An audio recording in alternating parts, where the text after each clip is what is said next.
Dans cette vidéo, je vous montre comment passer de ça à ça. C'est parti! Aujourd'hui, je vous propose de réaliser un exercice pas forcément évident, mais extrêmement important, qui consiste à corriger les couleurs de son image. Parfois, et ça peut même nous arriver souvent, moi le premier, on n'est pas vraiment satisfait des images qu'on reçoit, que ce soit du labo ou des images qu'on a scannées soi-même via un scanner à plat par exemple à la maison, on n'a pas forcément le rendu de couleur qu'on veut, c'est soit trop jaune, soit trop bleu, soit trop rouge, bref, ça va pas. Il faut savoir que parfois, les processus automatisés des scanners ne font pas vraiment le taf et altèrent le rendu d'une image. Et donc du coup, quand le rendu ne correspond pas à ce qu'on souhaite, eh bien c'est à nous, photographes, de corriger le tir. J'ai ici un exemple sur lequel nous allons nous attarder un petit peu, c'est une photo qui a été prise à l'aide d'un Kiev 60 que j'ai déjà présenté sur cette chaîne, ainsi que d'une Portra 400. Lorsque j'ai reçu les images du labo, j'étais globalement très satisfait comme d'habitude, mais par contre j'avais quelques images qui déconnaient complètement, qui n'avaient absolument pas le même rendu que les autres, alors qu'elles avaient été prises dans des conditions de lumière totalement équivalentes. Sur cet exemple précis, j'ai demandé au graphiste de Nation Photo de m'envoyer l'image corrigée dans un but purement didactique. L'idée c'était que je me base sur cette image pour réussir à obtenir le même rendu en partant de l'image qui avait été mal corrigée, pour m'entraîner en quelque sorte. D'ailleurs, petit conseil au passage, si jamais vous avez envie de corriger vous-même une image, c'est beaucoup plus facile d'utiliser une image d'arrivée, une image avec le rendu que vous souhaitez, plutôt que de partir de rien du tout, où là, si votre œil n'est pas forcément très habitué à la correction de couleurs, ça va être plus compliqué d'avoir assez de recul et de vous rendre compte si vos couleurs sont bien équilibrées ou pas sur votre image. Nous voici donc sous Lightroom où je vais vous montrer un petit peu comment je vais réussir à corriger cette image-ci, donc qui clairement a un gros problème de rouge, on le voit clairement là sur la photo. Ce qu'on remarque aussi, c'est que le rouge en fait, il touche pas vraiment les hautes lumières en fait. Quand on regarde un petit peu tous les endroits là où le soleil a frappé, en fait ça reste relativement blanc, c'est pas tellement blanc avec une teinte rouge, donc on va se dire assez naturellement qu'en fait le rouge il se trouve plutôt dans les zones d'ombre, là, toutes les zones ici un petit peu sombres de l'image, d'ailleurs on le voit par rapport à l'histogramme, il y a beaucoup de zones sombres, et toutes ces zones sombres en fait elles ont une grosse dominante de rouge. Et c'est étonnant, c'est ce que je vous disais en tout début de cette vidéo, parce qu'en fait, vous voyez, il y a d'autres types d'images, comme celle-ci par exemple, où globalement, moi j'ai pas fait énormément de retouches dessus, non voilà c'est ça, j'ai pas fait grand chose en termes de retouches, j'ai à peine corrigé la teinte, mais c'est vraiment très léger, alors que sur cette photo, ici, du coup on a vraiment une teinte rouge, on retrouve la même chose sur cette photo-ci qui a été prise dans des conditions de lumière assez similaires aussi, enfin je veux dire le temps extérieur était le même, donc on va corriger tout ça. Alors pour corriger cette image, je passe sous Photoshop, c'est pas du tout obligatoire, on peut largement le faire en utilisant Lightroom, je vais vous montrer d'ailleurs que c'est possible dans les quelques exemples après, mais sur cette image donc je vais corriger ce rouge, en fait cette dominante de rouge beaucoup trop importante. Alors j'ai déjà fait les courbes, mais je vais le recréer avec vous maintenant, donc on va créer un calque de courbe. Et en fait, sur ce calque de courbe, qu'est-ce qu'on va aller faire? On va aller chercher la couleur qui est dominante et qui pose problème. Donc là, alors je ne sais pas si vous connaissez le principe des courbes, c'est pas une vidéo sur les courbes que je vais faire, donc je vais passer rapidement. Mais globalement, vous avez en haut votre niveau, en ordonnée pardon, votre niveau de sortie, et en abscisse, vous avez votre niveau d'entrée. C'est-à-dire que un point ici, qui va être dans un gris moyen, il va ressortir ici, dans un gris moyen, le même gris moyen. C'est-à-dire qu'en fait, il faut voir cette courbe-ci comme un miroir. Et donc si par exemple je fais ça, comme ça, j'augmente globalement l'exposition de mon image, et bien du coup le point ici qui était gris au milieu, il va se retrouver plutôt ici, et pas là. Donc ça veut dire qu'en fait on aura éclairci ce point-ci. Ici, ce qui nous intéresse, c'est vraiment la partie rouge. Donc en fait, la courbe est composée de 3 canaux, le rouge, le vert, le bleu. Quand on touche les RVB, on touche tous les canaux en même temps. Mais là, ce qui nous intéresse, c'est d'aller toucher le rouge. Et en complément, si jamais vous ne connaissez pas non plus la complémentarité des couleurs, sachez aussi que pour chaque canal de couleur, vous allez avoir la couleur et son opposé. Donc je vais rajouter du rouge et je vais enlever du rouge et mettre du cyan. Et là, vous voyez déjà, en ayant juste fait ça, que je retrouve quelque chose qui est pas trop mal. Alors c'est pas vraiment optimal, on n'a pas vraiment complètement ce qu'on veut, mais on est déjà dans l'idée en fait. On a déjà en première approche, on avait quelque chose qui était trop rouge, et quand on redescend ici, on a quelque chose qui est déjà un peu mieux. Maintenant, je vous ai dit que les rouges en fait, ils étaient surtout dans les parties basse lumière.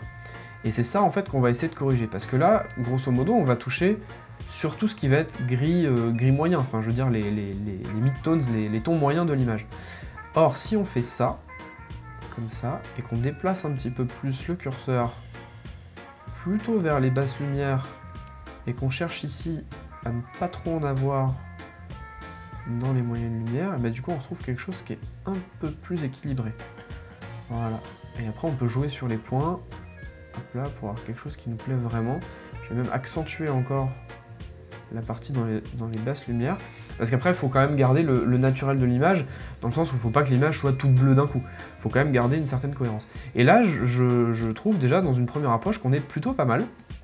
On pourrait même faire quelque chose d'autre qui serait en RVB cette fois-ci, d'aller très légèrement augmenter la luminosité.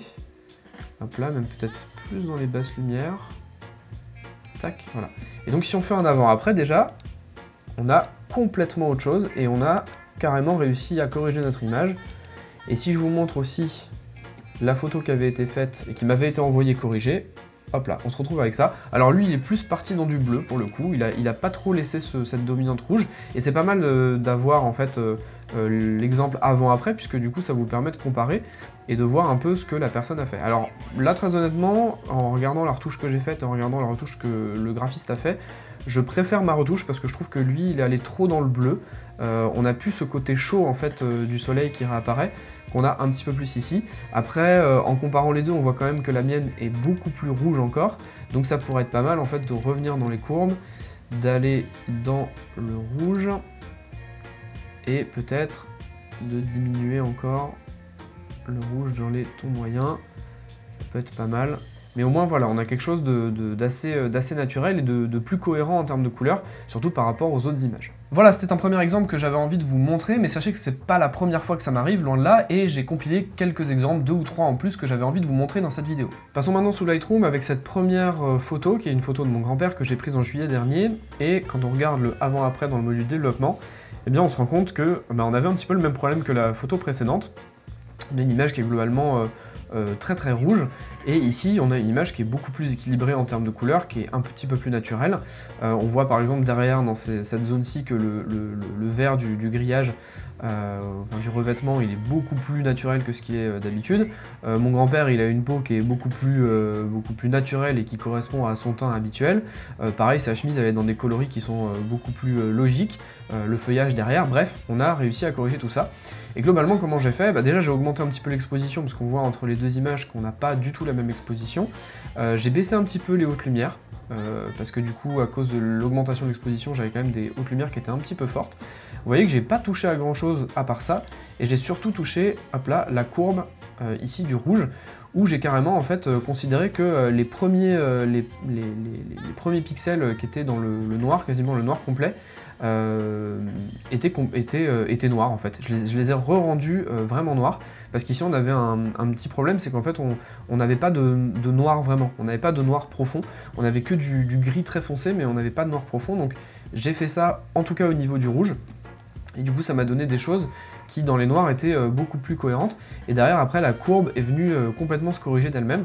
C'est pas compliqué, si je vous montre le avant-après, voilà. On voit très clairement ici que dans les noirs, on a récupéré, et puis même pas que dans les noirs d'ailleurs, mais surtout, on a récupéré beaucoup plus de couleurs, on va dire, logiques. Et vous voyez que dans cette image, finalement, j'ai pas fait grand chose. J'ai juste touché un peu d'exposition, baissé des hautes lumières, et corrigé une courbe de couleurs, mais c'est franchement rien de plus que j'ai fait sur cette image, et vous voyez que l'écart est déjà monstrueux. Alors sur ce deuxième exemple, on voit bien que les corrections, elles sont pas forcément toujours aussi importantes que ça, et on va se retrouver des fois avec des choses qui vont être beaucoup plus légères.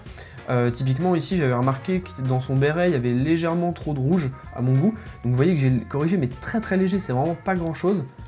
Hop là, et c'est surtout au niveau du ton de sa peau que je trouvais légèrement trop rouge aussi, et du coup ça a permis de corriger tout ça. Si on va dans les courbes de vert par exemple, alors la courbe de vert, j'ai rien touché, et le bleu non plus, donc j'ai vraiment touché très légèrement, vous voyez, le rouge, mais ça fait une énorme différence déjà.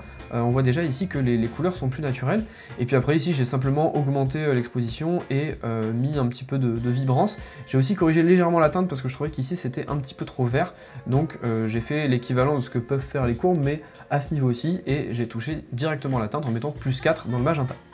Sur cet autre exemple, j'ai touché également les rouges parce que je trouvais que la peau était un petit peu trop rouge à mon goût et j'avais envie de revenir vers des choses un petit peu plus équilibrées, et du coup j'ai encore touché légèrement la courbe, mais cette fois-ci je l'ai touché dans les tons moyens parce qu'en fait ce qui me posait problème c'était au niveau de sa peau, et sa peau correspond à des gris moyens, et donc du coup c'est ici que j'ai agi plutôt qu'en bas par rapport aux autres photos.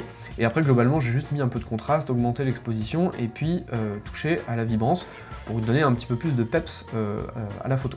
J'avais aussi envie de vous montrer cet exemple là, puisqu'en fait quand j'ai voulu préparer la vidéo j'étais persuadé que j'avais modifié des couleurs sur cette image, et en fait pas du tout. Quand on voit le avant-après, on a vraiment la température et la teinte qui sont restées au même niveau, et quand on parcourt toutes les courbes, en fait on se rend compte que j'ai absolument rien touché.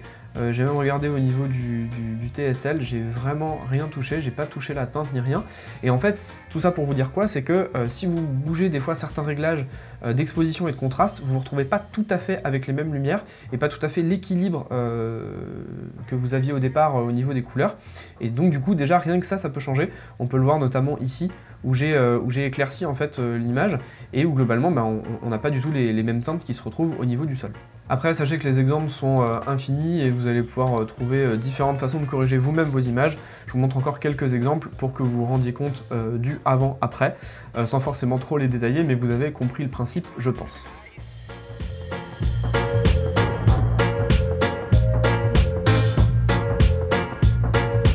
Voilà, j'espère que cette vidéo et ces quelques exemples vous auront apporté des pistes pour corriger vous-même vos images. Si jamais c'est le cas, eh bien n'hésitez pas à aller voir cette vidéo que je vous mets en fiche ici, où je vous montre comment corriger vos images avec le logiciel Epson Scan directement au moment du scan de vos négatifs. Vous pouvez également me suivre sur Instagram, @capteur-argentique, consulter les articles sur la photographie argentique sur www.capteur-argentique.fr, et également, si jamais vous avez envie de soutenir cette chaîne, de me soutenir sur Tipeee, les liens sont dans la description. En attendant, moi je vous dis à la prochaine, salut!